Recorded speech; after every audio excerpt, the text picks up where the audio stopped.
oh, this was a Yorker. We just blew away all the stumps. Is that it? Let's ask our old friend Inderpal Singh ji. Inderpal Singh ji, नमस्कार. इंद्रपाल सिंह जी, आपको आवाज आ रही है? बिल्कुल आ रही sir. क्या बात है सर, क्या बात है. इंद्रपाल सिंह जी, तो आप ये बताएं कि आप अजीत दादा पवार के साथ हैं कि शरद पवार के साथ हैं या दोनों के साथ हैं, ये बताएं. सर मैं माननीय अजीत दादा पवार साहब के साथ जब भी वो शपथ लेने गए तो सुबह 8 बजे उनके बंगले पे था. वहाँ से हम लोग साथी में थे और मैं उनके साथी हूँ क्योंकि मैं देख रहा हूँ कि ये लीगल बैटल अभी स्टार्ट होगा और ये लीगल बैटल किस तरफ जाएगा और इसमें क्या क्या परिणाम आ सकते हैं. तो मैंने वो honourable chief justice Dhananjay Chandrachud साहब का जजमेंट जो 11 मई का आया हुआ है, वो जजमेंट मैंने पूरी तरीके से पढ़ा हुआ है और उस पर थोड़ा अभ्यास भी किया है, बीइंग स्टूडेंट ऑफ लॉ, और कॉन्स्टिट्यूशन का थोड़ा नॉलेज गेन किया है. तो मुझे ऐसा लगता है कि पार्टी को उसका चिन्ह भी मिलेगा, पार्टी को उसका रिकग्निशन भी मिलेगा, पार्टी का विप भी करेक्ट है. तो वो हिसाब से मैंने सारे पहलुओं को मद्देनजर रखते हुए मैं माननीय अजीत दादा पवार के साथ ही गया. Sir, Indrapal Singh ji was there 7 बजे, आप साथ में थे इंद्रपाल जी. That is the entire thing. तो actually he is the best person who can explain to us कि 7 बजे हुआ क्या है exactly. ये बोल रहे हैं 8 बजे से. 7 बजे नहीं, 8 बजे जी. तो 8 बजे क्या हुआ सर, बताएं. नहीं, हम ऐसे कैजुअल क्या होता है, जब दादा होते हैं तो मिलने के लिए हम लोग सुबह जाते हैं. तो उस दिन दादा थे और एक अपॉइंटमेंट फिक्स था कि सुबह जाना है और दादा से मिलकर कुछ बातें करना था, कुछ अपने पार्टी के कुछ बातें डिस्कस करना था. तो डेफिनेटली वो सुबह जल्दी मिलते हैं. तो उनको जल्दी मिलने के लिए बाकायदा वहाँ गए हुए थे. तो 8 साढ़े 8 बजे हम कुछ लोग जो थे, कुछ एमएलए वहाँ आए हुए थे. तो वहाँ देखा हमने बहुत से एमएलए आए हुए हैं और तकरीबन 36-37 एमएलए थे वहाँ.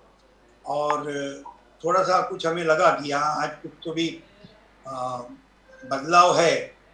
पहले ऐसे लग रहा था कि शायद पार्टी के प्रेसिडेंट का बदलाव होगा, लेकिन बाद में हमें कुछ टाइम के बाद में मालूम पड़ा, 1 बजे के बाद में, कि दादा शपथ लेने के लिए जा रहे हैं. फिर हम लोग वहाँ से राजभवन गए और राजभवन में हमने पूरा विटनेस किया कि किस तरह से हमारे 9 दिग्गज लोगों ने शपथ ग्रहण किया. तो this was the entire time at the residence of honourable Ajit Dada Pawar. So what did he say to you? आपको उन्होंने कुछ कहा सर, अजीत दादा ने? हाँ, उन्होंने जब वो उनका पूरा डिसीजन सबसे हो गया उन लोगों जी, तो उन्होंने 1-1:30 बजे के करीब हमें कहा कि चलो राजभवन की तरफ सबको चलना है.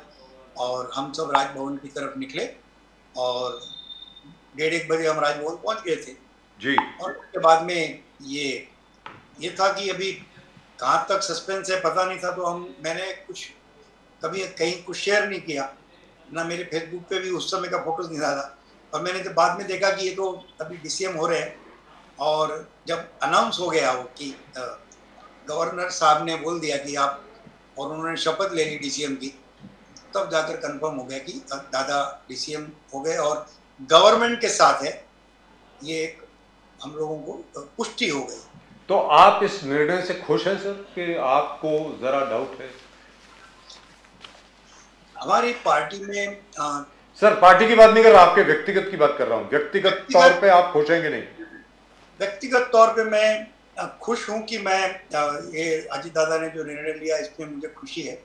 जी, क्यों खुशी है, बताएं सर, बताएं क्यों खुशी है?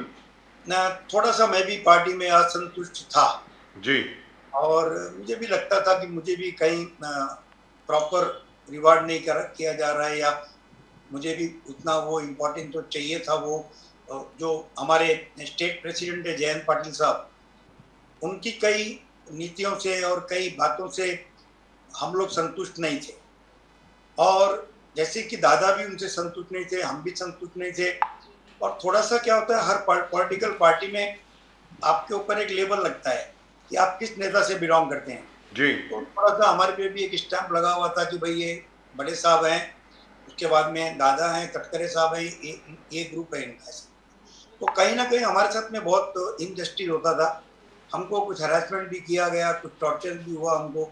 तो बाद में लगा कि ये हमारा पार्टी का कॉन्स्टिट्यूशन सबसे बड़ा मुझे खल रहा था, बीइंग अ लर्नेड पर्सन, कि 3 साल में स्टेट प्रेसिडेंट उनको बदली करना पड़ता है, That's करना ही right. होता है, That's और right. इलेक्शन करना पड़ता है पार्टी का, बाकायदा इलेक्शन करके इलेक्शन कमीशन को हमको सब डिटेल भेजना पड़ता है।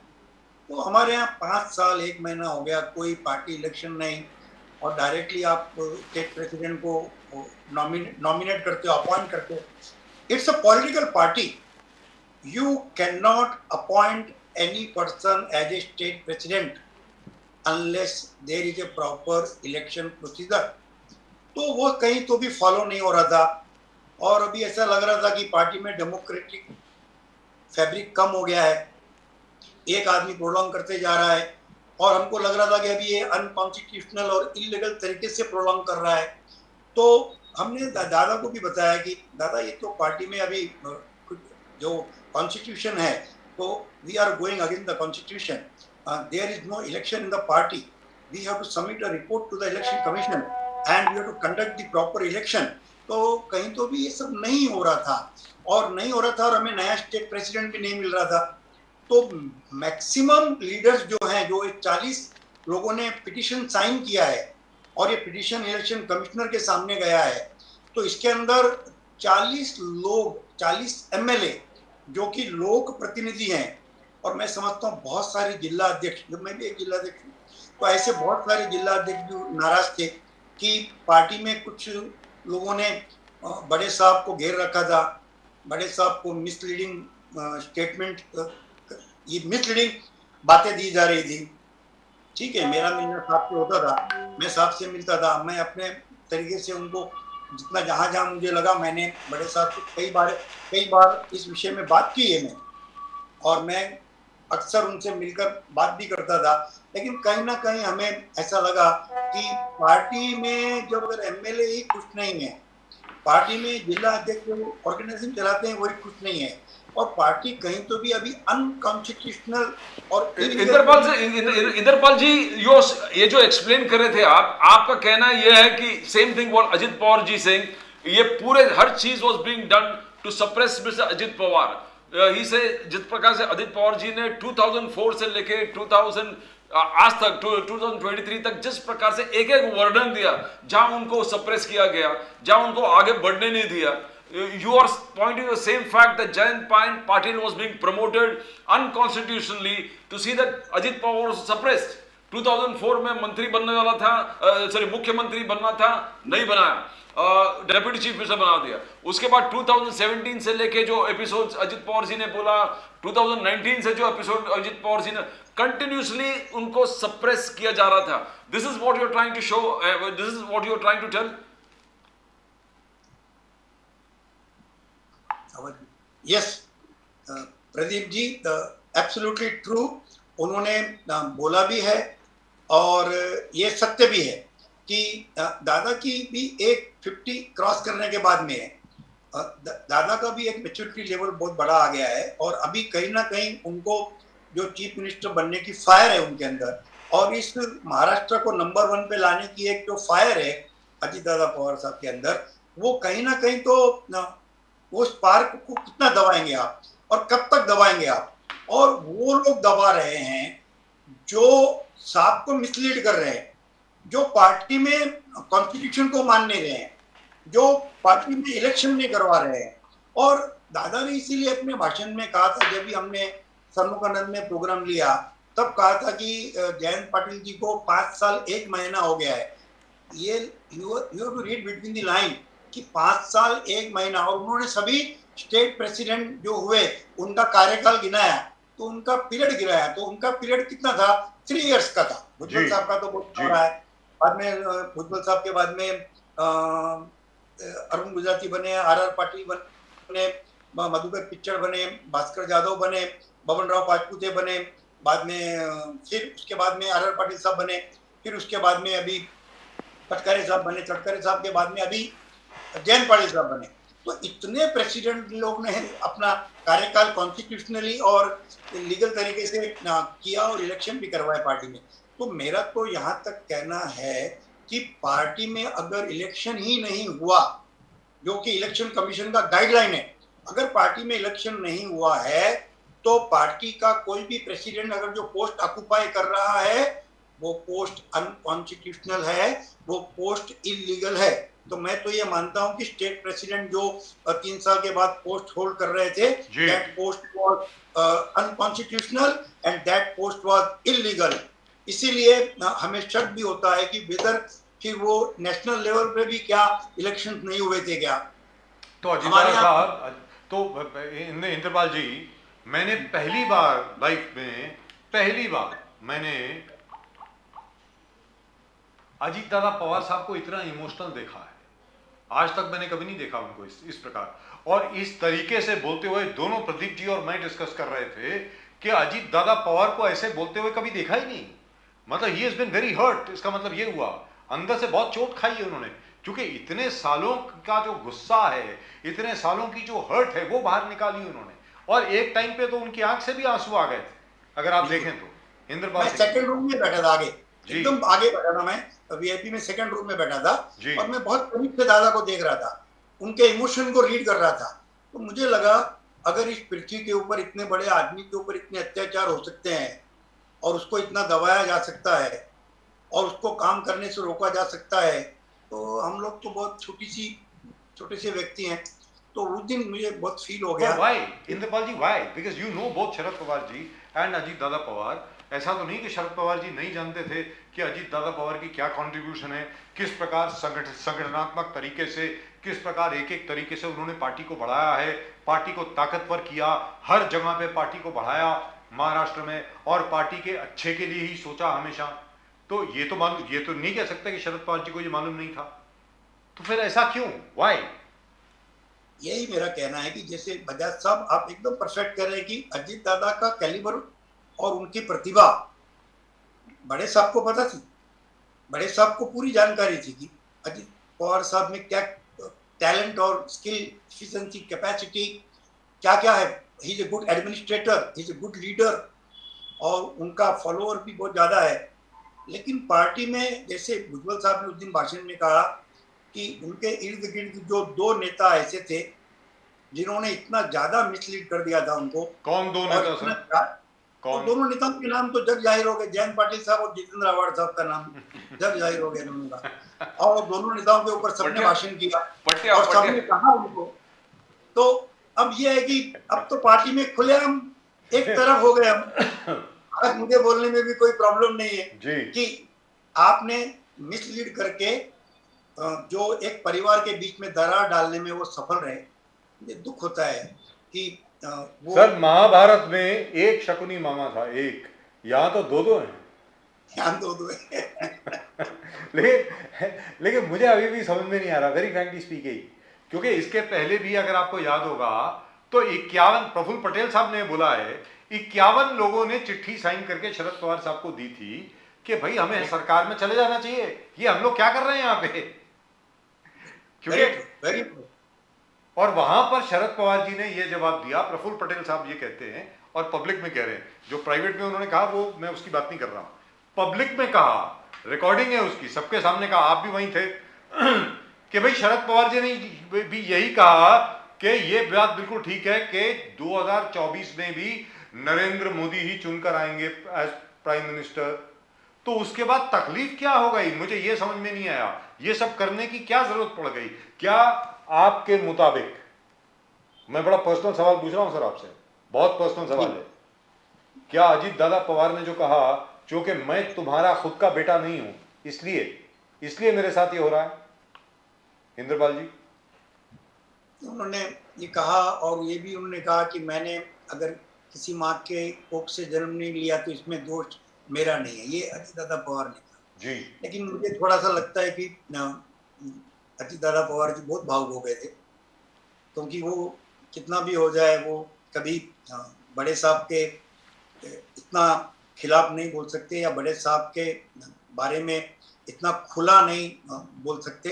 लेकिन उस दिन उनको लगा कि उनकी अभी जो उनके अंदर, उनके ऊपर जितने अत्याचार हुए थे वो एक्सप्लोड हो गए पूरे जी। वो एक ज्वालामुखी निकल गया।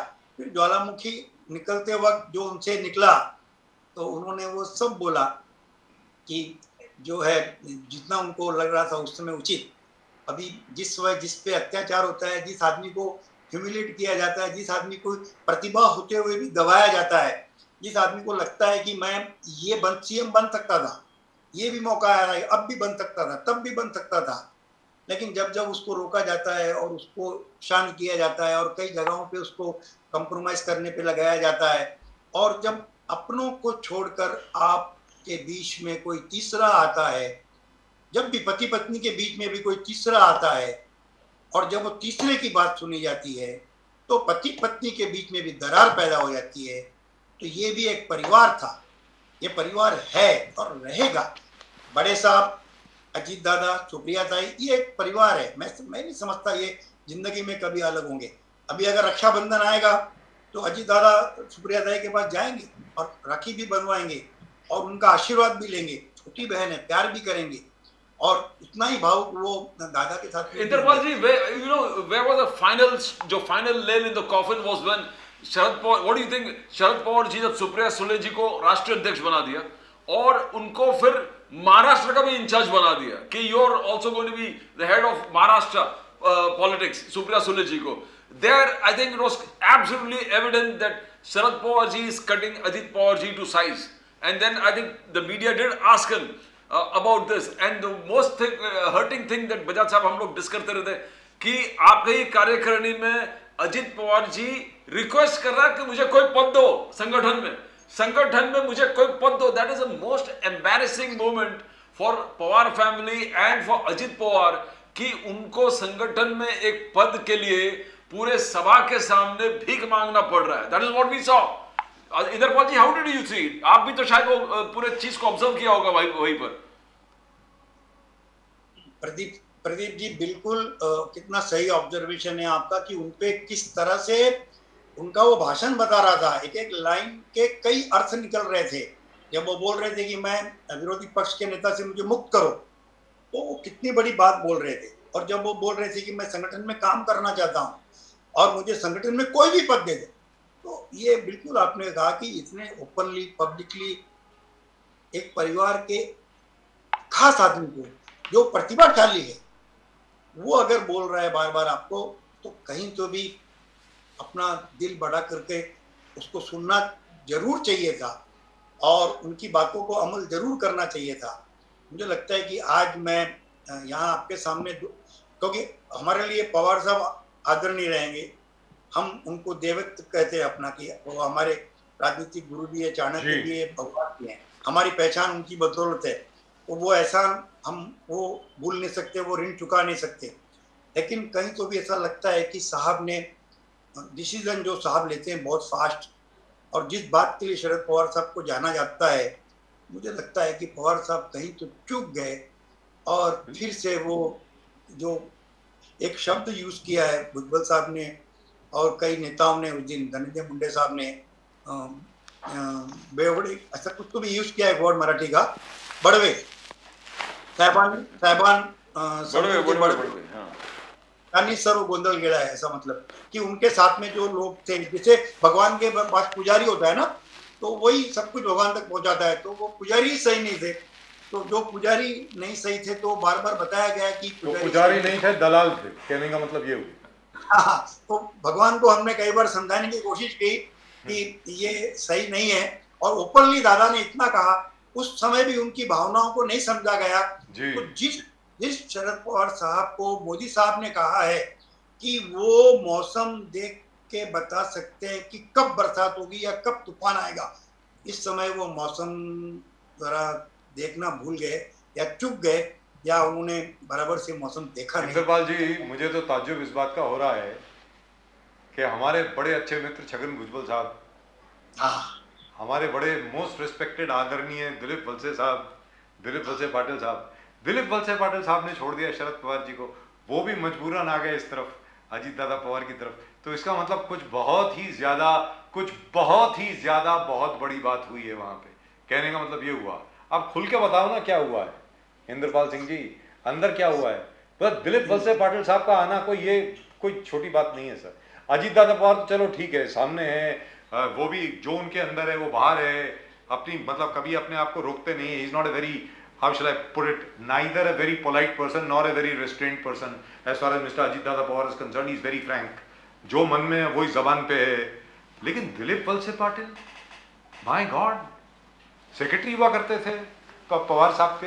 He was a secretary sir. और उनके खुद के पिताजी जो थे वो he was a 3 time MLA from what ever I remember. वो छोड़ के चले गए.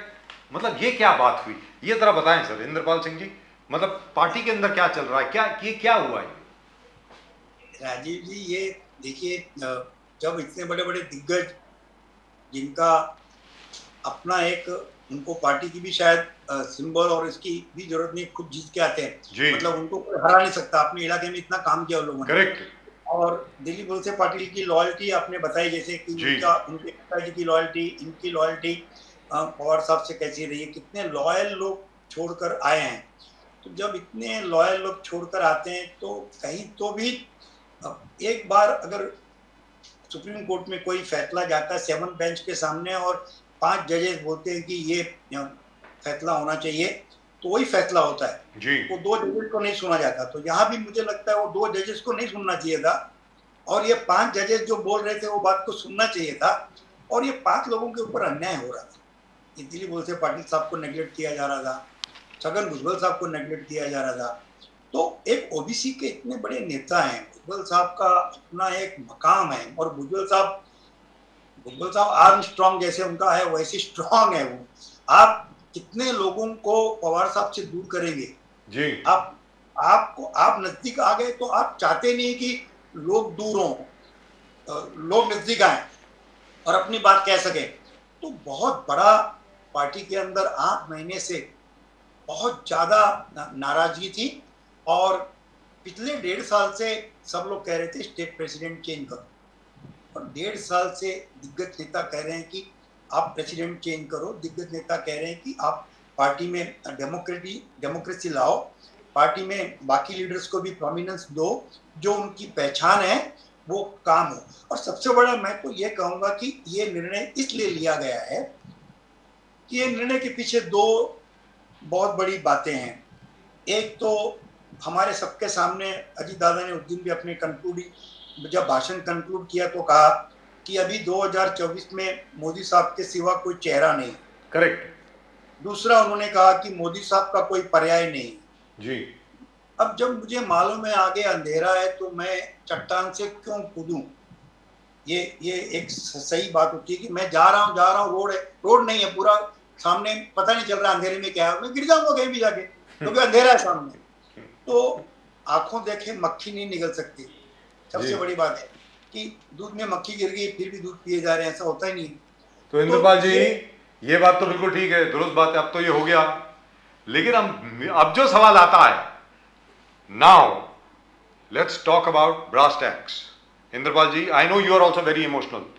वी नो, हमारे दर्शकों को बता दूं, इंद्रपाल सिंह जी जितने शरद पवार जी से अटैच थे और आज भी हैं, इनको खुद को कितना दुख हुआ होगा दिल में, और आज भी कितना दुख पाल करके ये चल रहे हैं, ये मुझे मालूम है साहब. ये बयान नहीं कर सकते, ये रोते नहीं हैं. अगर इनका दिल, मतलब अंदर अपने घर में जाके जरूर रोते होंगे, लोगों के सामने नहीं तो गंगा जमुना बह जाएगी अभी अभी आंखों से, मुझे मालूम है.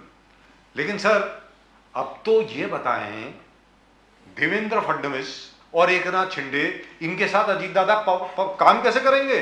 क्योंकि ये तो दोनों बच्चे हैं अजीत दादा के सामने. इंद्रपाल सिंह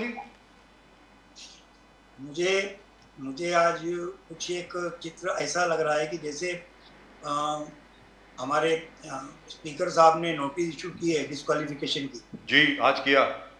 आज 54 लोगों को डिस्क्वालिफिकेशन की नोटिस इशू कर दिया.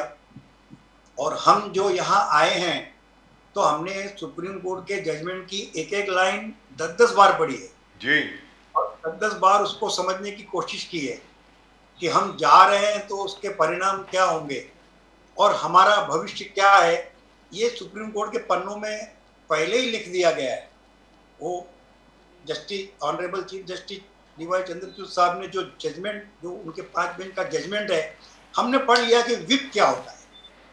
हम यहाँ आए हैं, मुझे पता है कि 2 दिग्गज के सामने दादा आए हैं और दादा उनके सीनियर है, लेकिन हम विप पढ़ के आए हैं कि विप क्या होता है, सुप्रीम कोर्ट का जजमेंट पढ़ के आए हैं. तो हमें पता है कि विप जो है पार्टी का वो हमारे साथ है। अनिल पाटिल विप वहां थे और अनिल पाटिल विप यहाँ है जी। और अनिल पाटिल जो विप है वो सुप्रीम कोर्ट के जजमेंट के हिसाब से लीगल विप है। उनका जारी किया हुआ विप जो है वो चीफ विप है, तो उनका जारी किया हुआ हर विप एकदम लीगल होगा और वो बाइंडिंग होगा। तो उन्होंने अभी डिस्क्वालिफिकेशन के लिए बाकायदा विप जारी किया है और हम पॉलिटिकल पार्टी हैं क्योंकि हमारे साथ में 2/3 से ज़्यादा एमएलए हैं, हमारे साथ में विप है और हम सुप्रीम कोर्ट की गाइडलाइंस पढ़ के आए हैं। हमें पूरा न्याय प्रणाली पे भरोसा है क्योंकि चंद्रचूड़ साहब ने ये कहा है कि अभी स्पीकर को डिसाइड करना है डिस्क्वालिफिकेशन। तो as per the judgement of honourable chief justice हमें लगता है कि स्पीकर साहब भी जो हैं राहुल नार्वेकर जी, वो भी हमारी तरह एक अच्छे वकील है, प्रैक्टिस भी करते थे वो, बाद में वो अभी बने हैं तो काफ़ी साउंड नॉलेज है उनका। तो मुझे लगता है कि पूरे कानून के दायरे में काम होगा और कुछ अगली बार जब मिलेंगे तो कुछ नया आपके सामने आएगा कि इसमें सस्पेंस क्या था। और हम बहुत लीगल तरीके से यहाँ आए हैं और बड़े सुरक्षित तरीके से यहाँ आए हैं। लेकिन सवाल जो मैंने पूछा था, आप बड़ी खूबसूरती के साथ उसको गोल कर गए। मैंने सवाल आपसे ये पूछा था कि अजीत दादा पवार साहब डिप्टी चीफ मिनिस्टर हैं, जो चीफ मिनिस्टर हैं वो तो उनसे बहुत जूनियर हैं और दूसरे डिप्टी चीफ मिनिस्टर हैं वो और भी जूनियर हैं। तो आप ये बताइए कि वो काम चलेगा कैसे सर? काम अभी देखिए आज उन्होंने सर मतलब क्या ये कहने का मतलब ये हुआ कि विराट कोहली भले ही कैप्टन हो, MS धोनी भी उस टीम में है, कहने का मतलब ये हुआ? नहीं, आज दादा ने नहीं, सही है, आपकी बात बिल्कुल दुरुस्त है राजीव जी। इसमें ऐसा है कि आज गढ़चिरौली में बहुत बड़ी सभा हुई जिसमें तीनों दिग्गज साथ में थे और दादा ने कहा कि एकनाथ शिंदे जी लोकप्रिय मुख्यमंत्री हैं। उन्होंने खुद कहा कि वो एक लोकप्रिय मुख्यमंत्री हैं, तो जब तक मुख्यमंत्री हैं तब तक तो उनको मुख्यमंत्री इनको मानना है और तो वो कॉन्स्टिट्यूशनल अधिकार है और उनका मुख्यमंत्री साहब का। और जो आदमी अहदे पे है, you have to respect the chair, not the person. Indrapal Singh ji, how do you see, अभी शरद पवार साहब ने एक जबरदस्त रैली भुजबल साहब के एरिया में की, कॉन्स्टिट्यूंसी में। Now do you believe and do you think that Sharad Pawar ji will able to transform the entire NCP vote and consolidate it back to Sharad Pawar ji? भुजबल साहब भी एक दिग्गज नेता है, वे OBC community is concerned. OBC is around 54 to 60% of the entire voting population of Maharashtra. The BJP gains by getting Bhujbal ji, Sunil Thakkare on their side because vote share increases. तो पवार साहब जिस रफ्तार से, शरद पवार साहब जिस रफ्तार से सभाएं ले रहे हैं सब जगह, and it began with Bhujbal. How do you see it's going to have an impact on Bhujbal's electoral prospects? जैसे जितेंद्र अवार्ड जी सब लोग बोल रहे हैं कि पवार साहब देखो अभी एक कॉन्स्टिट्यूंसी में जो सभाएं लेंगे उस वहां के जो लोगों का क्या हाल होने वाला है। Is it going to be a major factor, a major swing of the votes away from Bhujbal to शरद पवार जी? नहीं, अभी अगर आपने प्रदीप जी, आपने भी उस दिन का अजीत दादा का भाषण सुना। अजीत दादा ने कहा कि जो एमएलए आवाज उठाते थे तो उनको बोला जाता था कि आपको कैसे चुन के आएगा देखता हूं, तो लोग डर जाते थे। तो ये अजीत दादा ने बहुत कुछ कह दिया उसके अंदर। तो ये जो एमएलए जीत के आते हैं राष्ट्रवादी के, मैं यहाँ तक कहूँगा कि उनका काम, उनका अपना वजूद और उसमें फिर साहब का आशीर्वाद, मतलब और मैं और काम करता था, उसके ऊपर काम करता था, तो ये सब रहता था। लेकिन भुजबल साहब का कद बहुत बड़ा है और भुजबल साहब के यहाँ जो रैली हुई है तो भुजबल साहब को रिसीव करने के लिए अलग अलग जगह पे उतने ही लोग थे, शायद रिसीव करने के लिए उतने लोग थे। तो भुजबल साहब की लोकप्रियता पे कोई फर्क नहीं पड़ेगा। और भुजबल साहब ने नासिक में जो काम किया है, राजीव जी को तो सारा पता होगा कि कितना, भुजबल साहब के वो भी करीब हैं तो पता है कि भुजबल साहब ने जो नासिक को जाए तो देखो नासिक बना दिया, मतलब लगता है नासिक में जो डेवलपमेंट हुआ बहुत बढ़िया डेवलपमेंट है। तो भुजबल साहब अपने कामों के कारण, और उनके पीछे एक बहुत बड़ा वोट बैंक है दलित का, ओबीसी का बहुत बड़ा वोट बैंक है और वहाँ पट्टा भी ओबीसी का बहुत बड़ा है। तो मुझे नहीं लगता कि अभी बड़े साहब तो हमारे आदरणीय पूजनीय, वो हर जगह जाना ही है उनको और हर जगह जाकर वो रैली करेंगे ही करेंगे।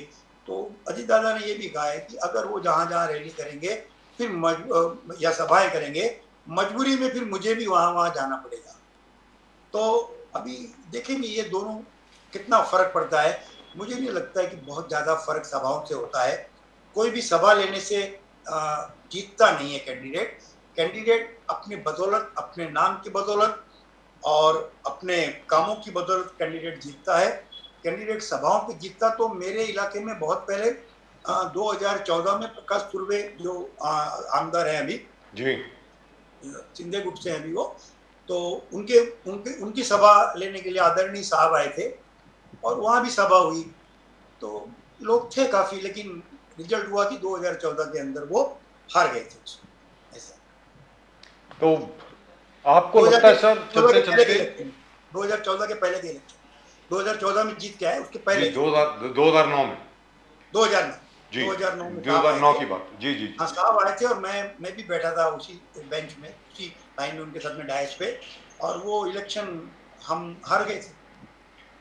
तो इंद्रपाल सिंह जी, आपसे चलते चलते सवाल ये है कि क्या शरद पवार जी और अजीत दादा पवार में वापस सुलह होने के कोई चांसेस हैं सर? हो सकता है क्या? हाँ, मैं ये कहूँगा कि आखिर खून बोलता है और एक दूसरे को करीब लाता है, और आदमी एक ना एक दिन कहीं ना कहीं कितना भी दिग्गज हो वो गलती करता है, तो फिर उसको समझ में आता है कि मेरी यहाँ भूल हुई है, चूक हुई है। और मुझे लगता है कि आने वाले दिनों में दोनों एक हो जाएंगे और एक होंगे और होने चाहिए, क्योंकि बजाज जी आपने काफ़ी रीड किया मुझे कि मैं रियल में बहुत दुखी हूँ, और जिस दिन ये एपिसोड हुआ हमको खुशी मनाना चाहिए था कि दादा डीसीएम हुए, लेकिन उतना ही दुख था कि साहब से दूर जा रहे हैं। और जिस साहब को महीने में एक बार मिलते थे और उनसे बातें करके कुछ व्यू एक्सचेंज करते थे, आज उनसे दूर हो रहे हैं, आज उनसे दूर रहना पड़ेगा। तो ये एक बहुत बड़ा दुख रहा, तो कुछ खुशी चेहरे के ऊपर नजर नहीं आई साहब। तो ये दोनों हम चाह रहे हैं कि हमारी दुआ है, मेरे छोटे छोटे कार्यकर्ता की दुआ है कि दोनों एक हो जाए और पार्टी भी एक हो जाए और लोग भी एक हो जाए, लेकिन जो गलत लोग हैं उनको पार्टी से निष्कासित किया जाए। Right, thank you so much sir. Indrapal Singh ji, always a pleasure talking to you. बहुत बहुत शुक्रिया सर आपका, और इतना खुल के बोलने के लिए, इतनी सत्यता से बोलने के लिए, दिल खोल के बोलने के लिए और भी ज़्यादा शुक्रिया। Thank you very much sir, धन्यवाद। नमस्कार सर, नमस्कार, वंदे मातरम। Thank you very much, all the best, all the best to you. Well, he did say that they might reunite. Yes, yes. I mean, everybody wants to, like, now when you talked about Uddhav and Raj, Yes. most of the Shiv Sainiks want them to come together. Yeah. And NCP कार्यकर्ता जितने भी हैं, 17% vote share in entire, they have, so they want Sharad Pawar and Ajit Pawar to come together, but अभी जो ideological divide इतना बढ़ चुका है, I find it difficult that. और वो भी अजीत दादा के भाषण के बाद Yes, yes. जरा मुश्किल लगता है, बिल्कुल सर। मुश्किल लगता है। लेकिन अजीत दादा बहुत हर्ट थे बेचारे, मतलब ऐसा है, मानना पड़ेगा। Sir, the last, I think the straw, the last nail in the coffin was when he had to beg for a post in the organization. And Supriya Sule was made in charge. And Supriya Sule arbitrarily, even राष्ट्रीय अध्यक्ष और महाराष्ट्र में भी आप ही सुप्रिया सुले ही तय करेगा हर चीज। So let Supriya Sule look after the entire party. I mean, what is there? Ajit Dada Pawar will have his own party. Supriya Sule will have her own party. And both can rule. Do whatever they want. Both can meet, as Inderpal Singh ji said on Raksha Bandhan. Exactly, sir. Well, very sad. Well, in any event, it had to happen because we could see Chhagan Bhujbal ji had been biting at the bit for a long time. Ajit Dada Pawar, that was of course quite visible. Sunil Tatkare also was not very happy, and so on and so forth. And Hassan Mushrif, one can understand, he really was staring at a long dark tunnel with no light at the end had he stayed on. Now he can sleep peacefully. Now he can sleep peacefully, and he can inaugurate various things in Kolhapur. And sir, if you see, Narendra Modi and Amit Shah are not soft persons in politics. They are hardcore. They are very aggressive about their objectives. Everybody's hardcore. So you don't expect that they will treat everything with a soft glove and What for? for what? Why should they do it? Why should they? And when Amit Shah said, Look what these guys did to them in 2019. he said betrayal will not be tolerated. That's what. We will give it back to them, and he told it Yes. very sternly. He said, "We are in politics not to accept betrayal. We are not going as long Amit as." Shah साहब ने कहा बिल्कुल। कि हमारे साथ अगर अन्याय होता है, नाइंसाफी होती है, चलो ठीक है, लेकिन धोखाधड़ी हम बर्दाश्त नहीं करेंगे, उसका बदला लेंगे।